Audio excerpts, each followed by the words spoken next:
આપનો પરિચય? હું ખેડા તાલુકાનું રડુ ગામ એમાં સરપંચના કાકા બોલું છું. પથાપુરા ગામમાં બીજી વાર પૂર આવ્યું છે, કેવી પરિસ્થિતિ છે? પથ્થાપુરા ગામની અંદર સાહેબ બીજી વાર પાણી આવ્યું. પહેલી વારે પારાવાર નુકસાન થયું અને બીજી વાર તો એના કરતાં વધારે નુકસાન થયું. હવે સરકારની આમાં થોડીક પેલી એ હોવું જોઈએ કે આ ફરી કેમ પાણી આવ્યું. જો વારે વારે પાણી નાખ્યું એના કરતો એ લોકોએ જો એક સાથે ધીરે ધીરે છોડ્યું હોત પાણી તો અમારા પારાવાર નુકસાન થયું આ બધું જમીનમાં એ ના થાત.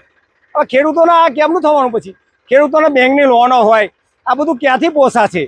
તો સરકારના આપના માધ્યમથી તમે કહેજો કે ભાઈ આ ખેડૂતોને એમને કાંઈક પારાવાર નુકસાન થયું છે, એમને કાંઈક હેક્ટર દીઠ હાલે ભાઈ 100-500 રૂપિયા હાલે, એમાં ખેડૂતોને કાંઈ નહીં થાય.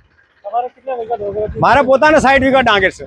એમાં 60 વીઘા ડાંગર 10 વીઘા ડાંગર મારી રહેવાની છે. 60 વીઘા ડાંગર મારી જમીનની અંદર બધું પાણી નુકસાન છે. પછી આ નદીની ધાર ઉપર મારા બોરવેલ છે, એની અંદર પણ હોજ ને એ બધું જતું રહેવું છે. એમાંય ઘણું નુકસાન થશે.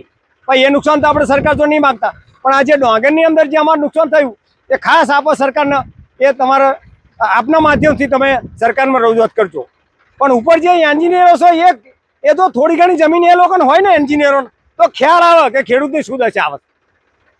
સરકાર એમનો રૂલર કરીને પાણી છોડી દેશે, પણ આ જે પાણી પહેલાં આવ્યું એ પછી ધીરે પાણી ચાલુ રાખ્યું તો આ અમારી દશા ના હાથ. અત્યારે ખેડૂતની હાવ દશા આ લોકોએ ખરાબ કરી નાખી.